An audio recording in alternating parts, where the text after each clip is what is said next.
외아들을 키우고 있는 50대 부부입니다. 저희는 대학생 아들에게 매달 100만 원씩 용돈을 주고 있습니다. 어디 가서 기죽지 말았으면 하는 바람에 풍족하진 않지만 제 딴에는 부족하지 않게 용돈을 주고 있는데요. 오늘 퉁퉁 부은 얼굴로 저에게 와서 그러더군요. 아버지, 술이 안 깬다.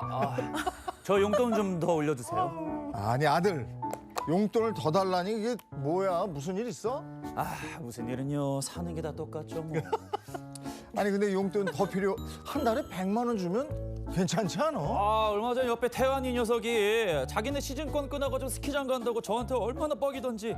근데 용돈 100만 원으로는 그런 여가 생활도 못 하잖아요. 아니 100만 원이면 가가지고 저 강습도 받을 수 있는 돈인데 집에서 등록금 다 대주고 너 먹고 쓰고 뭐 이런 것만 하면 되는데 그게 부족해? 아버지, 요즘에 물가가 얼마나 올랐는데요.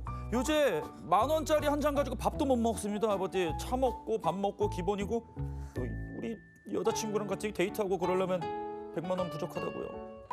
아니 이게 저 있는 돈을 말이야 절약을 해서 잘 쓸 생각을 해. 돈 많다고 또 넉넉해지고 이러는 게 아니야. 돈이 많으면 많은 대로 씀씀이가 커져서 그것도 부족하다고.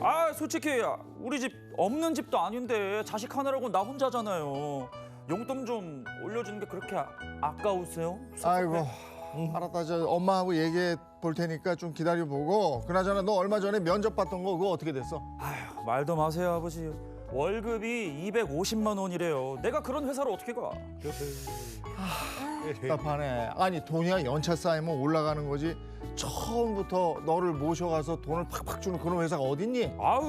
학생회장 됐고 그러면 뭐 최소한 초봉 한 400만 원 정도는 줘야 되는 거 아닙니까? 아니면 뭐 아버지처럼 장사나 하죠 뭐. 야, 장사는 아무나 해. 이 녀석이 아주 그냥 저 헛바람만 잔뜩 들어가지고 이 큰일이네 이거. 아이고 이 나이쯤 되면 자기 앞가림만 할 수 있겠거니 기다려줬는데 괜찮은 직장도 마다하고 돈 거리는 녀석을 보면서 이건 아니다 싶은 생각이 듭니다. 아들 용돈 이대로 괜찮을지 참 고민스럽네요. 와, 이거 진짜 사연 맞아요? 고구마 100개 먹은 듯한 이 꽉 막힌 답답함. 아니 진짜 저는 사연들 너무 얄밉고 너무 화가 나는데, 제가 앞서 그 대학생들 평균 용돈이 뭐 한 50만 원 정도 된다고 했는데 지금 100만 원을 받고 있으면서도 부족하다. 뭐 아버지 이걸로 뭐 차 마시고 밥 먹고 하면 끝나요. 뭐 시즌권. 이거는 철 들어야 돼요. 그러게 철이 말입니다. 없어도 너무 없는데요. 제가 연기를 했지만 너무 저랑 다른 상황이라 너무 얄밉고요. 그래도 제가 대신 연기를 했을 때 그 친구를 좀 대변을 해보자면 아까 그 친구들이랑 밥 먹고 커피 먹고 여자친구 데이트하는데 한 끼에 한 3만 원 쓰는 거 막 이 정도 일도 아니거든요. 그건 정말 인정입니다. 왜냐하면 요즘에 학식이라고 하죠. 대학교 가서 밥 먹는 것도 저 때는 한 3만 원이면 일주일을 먹었어요. 근데 지금은 한 끼에 6-7천 원이라고 하더라고요. 많이 올랐어요. 아니 근데 하루에 3만 원 얘기를 하니까 하루에 3만 원이면 3, 3은 9, 90만 원이에요. 그럼 금방 100만 원이라고. 그렇죠. 아니 이렇게 되는데 요즘에 물가가 올라도 너무 많이 올랐는데 뭐 또 라떼는 말이야 나오겠습니다만 해주셔야 돼요. 예. 저희 때는 학식이 500원이었어요. 와. 이건 너무 오래전이라. 너무 옛날 아니에요? 야. 그리고 그때 잡탕라면이 뭐냐면 그 떡라면은 아시잖아요. 알죠. 네네. 떡 들어가 있고 어묵 들어가 있고 오. 만두 하나 넣어주고 계란 풀고 이거 잡탕라면인데 그게 500원이에요. 훌륭하네. 오듬이네. 그러니까 학식을 먹을 것이냐 가서 잡탕라면 한 거를 먹을 것이냐 이런 거 고민할 때인데 네. 아니 근데 하여간 물가가 너무 많이 올랐다고 해도 용돈을 요구할 때 너무 당당한 거 아니에요? 그러니까요. 아껴놓은 돈 내놔라. 죄송합니다. 그죠, 그냥 거의 내놔라 수준이에요. 아니 근데 대학생 때 좀 스스로 돈을 벌어보고 그냥 쉽게 말해서 이게 귀하다는 걸 노동을 통해 알아야 앞으로 이 아이가 살아가는 데 있어서 분명 좋은 점들이 많을 텐데 맞아. 이거는 부모님께서 길을 좀 잘못 들이셨다. 나 이거 후회하셔야 될 것 같아요. 저도 그렇게 생각을 합니다. 이 네. 용돈의 숫자가 문제가 아니라 지금 습관, 버릇이 잘못된 것 같아요. 맞아요. 이 20살이 넘었다고 한다면 특히나 이제 뭐 재수를 하는 공부하는 그런 학생도 아니고 이제 대학생이면서 어느 정도 본인이 시간을 조절할 수 있잖아요. 그렇다면 전적으로 야 엄마 아빠가 지원을 해줄게. 이런 컨셉은 좀 끊으시는 게 좋습니다. 이 고마운 줄 모르고 지금 아들 좀 징징거리고 있잖아요. 이런 아들한테 야 또 남들은 용돈이 어딨냐? 이게 뭐 학비도 벌 벌고 용돈도 지가 벌어서 쓰던데 너는 고마운 줄 알아라. 이렇게 비교를 해봐야 아들 입장에서는 다른 친구 되면서 아 누구는 150만 원 받던데요. 200만 원 받던데요. 이래버리면 사실 뭐 끝이거든요. 그러니까 이렇게 비교를 하는 거는 사실 한도 끝도 없는 거고요. 성인이 되기 전이라도 자녀가 어느 정도 성장을 하게 되면 부모님의 경제 상황을 좀 공유하실 필요는 있습니다. 어디까지 너는 지원을 해줄 거야. 뭐 대학 등록금까지는 내줄게. 혹은 결혼 자금까지는 요만큼 보태줄 수 있어. 이런 정도를 얘기를 하셔야 자녀도 나름대로 미래를 계획할 수 있고 또 부모님도 그만큼 부담을 덜 수 있습니다. 근데 제 생각에도 네. 지금이라도 현실 감각을 좀 키워줘야 할 우리 대학생 친구인 것 같은데요. 아까 면접 본 회사 얘기했을 때 제가 연기했지만 너무 얄밉더라고요. 250만 원이면 좀 많이 받는다 생각하거든요. 대학생이면. 그렇죠. 20대 초반에 150만 그 주는 회사도 없어요, 요즘에. 네. 맞아요. 그 400만 원 받고 싶으면 본인이 더 열심히 공부하면 돼요. 근데 현실 감각이 없더라고요. 네. 용돈을 이렇게 많이 받던 친구들하고요. 아르바이트해서 쉽게 돈 버는 거. 네. 그러니까 요즘에는 과외를 막 하는 친구들도 있고 그런데 돈을 몇백만 원씩 막 벌더라고요. 맞습니다. 이런 친구들은 직장에 들어가서 초봉이 너무너무 시시한 거예요. 그쵸. 그러니까 돈 귀한 줄을 모르게 돼서 대학생 때 지나치게 돈을 많이 버는 것도 이게 사회에 적응하는데 문제긴 문제더라고요. 네. 근데 반면에 또 요즘에 직장 그냥 취업 준비생들 얘기 들어보세요. 어디 뽑아만 주면 아무 데나 가겠다. 이렇게 얘기하는 친구들도 있는데 이건 조금 세상 물정 좀 모르고 있는 친구. 네, 맞습니다. 뭐 지금은 부모님이 여유가 좀 되실지 몰라도 노후 자금도 마련하셔야 되고 언제까지 이렇게 용돈을 뭐 계속 줄 수 없어요. 올려줄 수도 없는 거고요. 밑 빠진 독에 물 붓기인데 이제 그만하셔야 되는 게 아닌가 네. 싶습니다. 그럼 이제 이댁 상황을 한번 보죠. 이분들이 자영업을 부부가 같이 한 지가 한 10년 됐다고 그러는데 네. 이댁이 어떤 상황인지 자세히 한번 보겠습니다. 네. 자, 50대 부부 현재 자영업 중입니다. 월 소득은 순수익으로 900만 원에서 1,200만 원 정도 벌고 있고요. 자산은 15억 원, 자가 아파트가 있습니다. 자, 그런데 대출이 5억 원 정도 껴있고 현재 계속 갚아나가고 있는 상황입니다. 그리고 금융자산으로는 3천만 원 정도 있습니다. 소장님, 예. 이 아들이 부러운데요? 이 정도면 노후 준비도 하시면서 아들 지원도 해줄만 하지 않나요? 어떻게 보세요? 지금 순수 소득으로는 그렇습니다. 뭐 자영업을 하시니까 정년도 없고 또 소득 높은 편이라서 그나마 다행이라고 생각이 되는데요. 네. 하지만 그렇기 때문에 이분들 당장에 부담이 없으니까 좀 자녀한테 이렇게 용돈을 많이 주고 계신 걸로 보입니다. 근데 언젠가는 은퇴하실 생각이 있으시다면 이분들도 스스로 노후 준비하셔야 되겠죠. 지금 현재 금융자산이 3천만 원 정도인데 매우 부족해 보입니다. 특히나 이제 다른 근로소득자라고 한다면 퇴직했을 때 퇴직금을 받을 수 있는데 이분들은 그런 것도 전혀 없다라는 점을 생각을 하면 사실 지금부터 모으는 돈이 노후 자금의 거의 전부라고 볼 수가 있겠죠. 자, 아파트도 대출 제외하면 뭐 10억이라는 자산이 되기는 하지만 그 집 팔아가지고 활용한다고 하더라도 어딘가에 또 집을 사야 되잖아요. 그렇게 생각하면 쓸 수 있는 돈은 그렇게 많지 않다라고 보입니다. 근데 자영업을 두 분이 하시니까 이게 뭐 정년이 있는 건 아니니까 일단 뭐 꾸준한 소득이 끊길 것 같지는 않은데 근데 이제 마땅히 재산이다 할 만한 게 집밖에 없는 그쵸. 상황에서 장사가 안 된다. 이런 상황이면은 큰 타격으로 다가올 수 있는 거예요. 아유, 그럼요. 당연하죠. 뭐 자영업이 경기를 많이 타기도 하고 영원한 건 세상에 절대 없거든요. 그래서 지금 제가 생각했을 때 부모님의 생각은, 마음은 이제 곧 취직하면 이제 용돈 안 줘도 되고 좀 더 시간 지나면 역으로 나에게 용돈을 주지 않을까라고 기대도 하실 수는 있겠습니다만 지금 아들의 이 마음가짐, 아하, 정신 상태로는 예. 결혼할 때 또 달라고 할 것 아하, 같고 맞아요. 결혼하고 아이 태어나면 제가 볼 때는 할아버지 할머니한테 아이 교육비까지 요구할 수 있겠다. 네. 이런 생각 좀 들어요. 저 나중에 집값도 못 해달라 할 것 같은 느낌이 들어서. 당연하죠. 예, 이게 네. 밑도 끝도 없어지거든요. 그렇습니다. 이게 호의가 계속되면 권리인 줄 안다. 이 말 확 오잖아요. 예. 근데요? 예? 이게 네. 끊을 땐 좀 끊고 가는 게 필요할 것 같고요. 지금 이 댁의 소득과 자산 봤으니까 지출 상황도 좀 볼까요? 네, 구체적인 지출 상황 한번 확인해 보겠습니다. 자, 고정비 350만 원, 변동비 180만 원, 대출 원리금 210만 원, 아들 용돈 100만 원, 저축 220만 원입니다. 자, 고정비로는 어떤 내역들이 들어가는지 보시면 관리비 60만 원, 각종 공과금 40만 원, 또 자영업을 하고 계시니까 가게 임대료 100만 원, 통신비 25만 원, 또 여기에 아들 휴대전화 요금도 내주고 계세요. 10만 원이 포함되어 있습니다. 보험료 25만 원, 또 역시 아들 보험료 아이고. 12만 원이 들어가 있고요. 기타 소비 100만 원 해서 모두 350만 원 정도 됩니다. 수입이 1,000만 원 안팎인데 다달이 나가는 돈이 1,060만 원이에요. 버는 만큼 다 쓰시는 거예요. 네, 네. 그러니까 아들 용돈 말고도 통신비, 보험료까지 다 내주고 있으니까 실질적으로 아들 용돈이 100만 원이 아니고 122만 원인 거예요. 그렇죠. 와, 근데 조금은 다행인 거는 저축에서 네. 와, 월 저출 220만 원이라고 하셨거든요. 네. 근데 월 1,000 이상 버신다고 해도 이렇게 지출이 많은 상황에서 저축이 그래도 220만 원 있는 거면 그나마 다행 아닌가. 그나마 다행이라고 보이는데 아들도 누울 자리 보고 다리를 뻗은 것 같아요. 이제 뭐 번듯한 집도 한 채 있고 아버지 어머니가 뭐 장사도 하시는데 좀 잘 버시는 것 같아. 넌지시 알겠죠. 그러다 보니까 아들 입장에서는 우리 부모님 여유가 있다 이렇게 생각을 할 수가 있는데 뭐 그러니까 나한테 이 정도 지원을 해줄 수 있지 않아? 그럼요. 라고 생각할 수 있겠죠. 그렇죠. 하지만 과연 그럴까요? 또 소장님 항상 얘기할 때 불안해요. 또 뭐가 있어요, 또? 네, 제가 보면서 좀 특이한 부분을 발견하는데요. 현재 월 저축액이 220만 원이라고 한다면 이 숫자상으로 나쁘지 않잖아요. 좋죠. 그 내역을 한번 살펴볼 필요가 있을 것 같습니다. 자, 그럼 현재 저축 상황을 보다 자세히 좀 짚어보도록 하겠습니다. 자, 보여주시죠.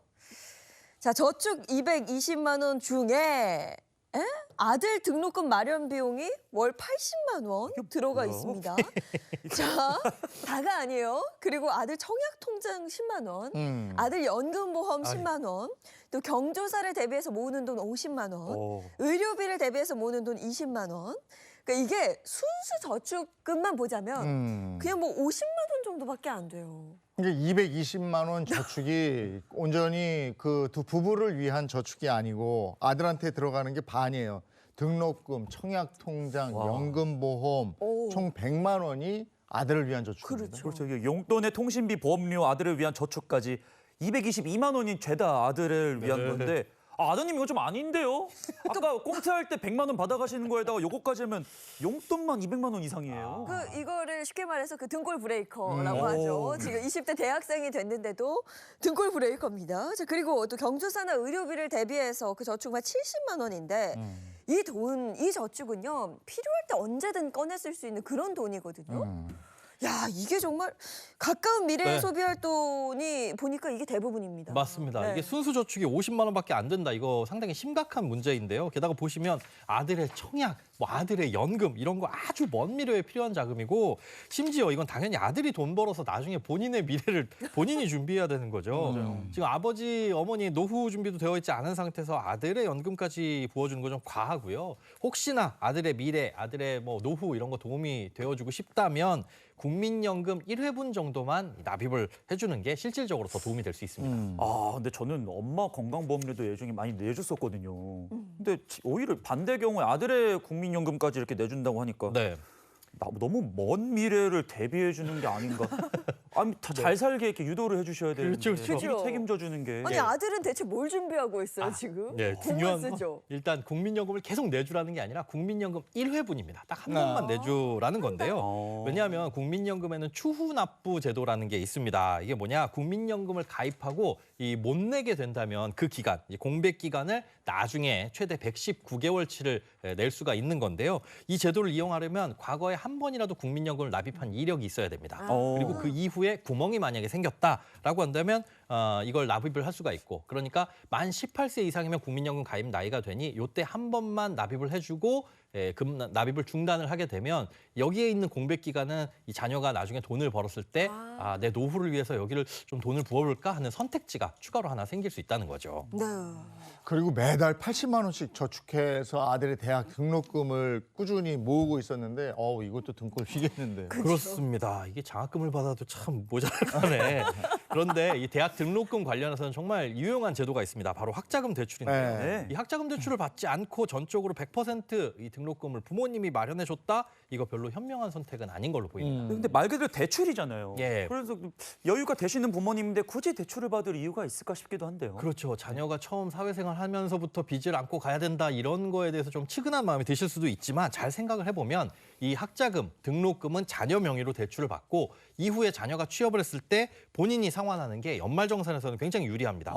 이자를 내더라도 본인이 교육비 세액공제를 받을 수 있거든요. 학자금 대출 금리는 올해 기준 연 1.7%인데 학자금 대출을 본인이 직접 상환할 경우에는 원금과 이자 상환액에 대해서 15%의 교육비 세액공제를 받을 수가 있습니다. 근데 세액공제 가상자녀세제를 받는다는 이점도 있지만 이게 대출을 갚으려면 기간이 좀 오래 걸리는데 네. 그 기간 동안 이자라는 거는 쌓이는 거잖아요. 그렇죠. 뭐 대출을 받은 시점으로부터 상환할 때까지 시간이 오래 걸릴수록 그 이자가 많이 누적된다라는 단점은 있지만 뭐 이자 상환에까지도 나중에 교육비 세액공제를 받을 수 있고 이게 뭐 수십 년에 걸쳐가지고 받는 게 아니라면 금리도 낮은 편이니까 그렇게 불리할 수는 없고 유리하다고 오히려 볼 수 있습니다. 그래서 대학교 다닐 때 열심히 아르바이트를 해서 돈을 모았다. 그 돈으로 대학 등록금을 내는 것보다는 일단 그 돈은 저축을 해두고 그리고 학자금 대출을 받아서 나중에 상환하는 게 장기적으로는 유리하다고 보는 거죠. 학자금 대출 금리는 고정금리이기 때문에 1.7% 딱 정해지면 그대로 가거든요. 그거보다 높은 금리의 저축만 할 수 있다면 사실 훨씬 더 유용하다라고 볼 수가 있는 거죠. 야, 이거 괜찮은데? 네. 이걸 미리 아셨으면 매달 80만 원 그렇게 뭐 저축하고 등골 휘고 이럴 게 아니고 그걸 가지고 노후 대비를 하셨으면 됐겠다 싶습니다.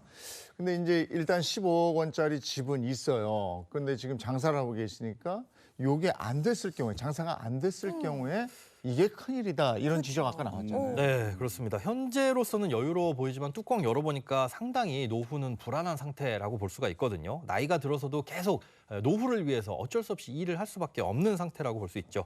제가 누누이 말씀을 드리지만 아직까지 자녀 걱정이신 분께 다시 한번 말씀드리자면 자녀와 내 노후 둘 중에서 저울질한다. 어떤 걸 선택해야 된다? 아 무조건 맨날 노후, 자녀 걱정 갖다 버려라 말씀하셨잖아요. 네, 자녀 걱정 갖다 버려라. 좀 과격하게 말씀하시겠지만 과감하게 사실은 당연히 노후를 선택을 해야 됩니다.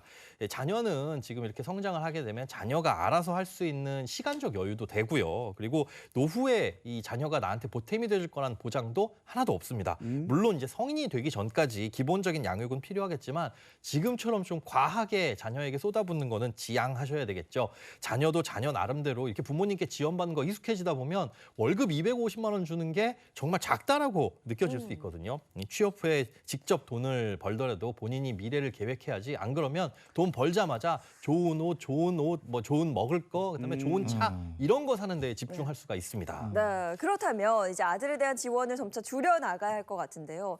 뭐 당장 용돈을 딱 끊고 뭐 학자금 대출 받아라 이렇게 얘기하면 지금 아들이 이거 가만히 안 있을 것 같아요. 네. 근데 아이들도 현실을 알아야 됩니다. 근데 부모님이 아이들 도와주고 싶고 막 뭐든지 해주고 싶고 이래서 있는 척을 하시는 경우도 있어요. 네. 오. 그럼 아이들이 진짜 있는지 알고 이렇게 당당하게 용돈을 요구합니다. 그러니까 어느 정도 상황을 아이들하고 공유하는 게 좋을 것 같아요. 네 맞아요. 저도 이제 어머니 아버지께서 누나하고 형 이제 결혼 다 해주시고 예. 너도 결혼하는 거 걱정하지 마라 이렇게 말씀을 하셨는데 또 제가 나이가 들고 보니까 눈치 보이거든요. 저도 지금 제가 모으려고 노력을 하고 있습니다. 네. 근데 그런 상황에서 부모님이 언제까지 지원해 주시겠지라는 막연한 생각이 들게 할 수 있을 것 같은데 그렇습니다. 언제까지 해서 온실에서 지낼 수 없으니까 네. 세상 찬바람도 맞아 보시고 딱 감기 걸리기 전까지만 아드님 이렇게 힘내시길 바라겠습니다. 맞습니다. 그래야 이제 부모님의 소중함도 깨닫고 이렇게 뭐 세상 녹록지 않구나라는 것도 배울 수 있죠. 월 250만 원 준다는 직장이 이 기회에 안 찬다 그래서 안 간다고 하는데 직장 굉장히 얻는 거 어렵구나 소중하구나라는 거를 스스로 깨닫게끔 해야 됩니다.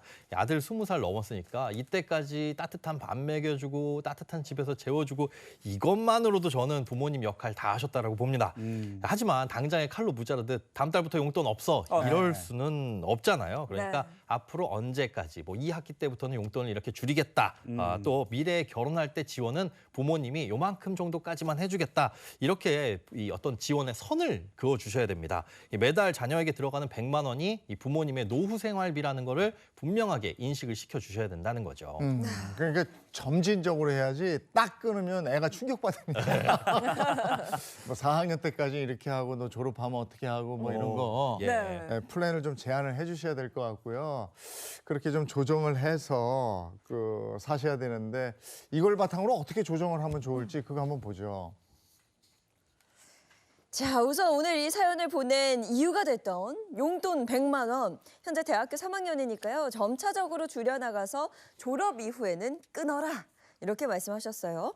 또 아들의 통신료 10만 원, 보험료 12만 원, 청약통장 10만 원. 이건 뭐 취업하기 전까지만 내주시면 되고요. 아들의 연금보험 10만 원과 등록금용 저축 이 80만 원은 노후 자금으로 전환해라. 이런 결론을 내주셨습니다. 이렇게 되면 당장 절약되는 돈 90만 원, 네. 그 취업과 동시에 222만 원의 큰 돈이 남게 되거든요.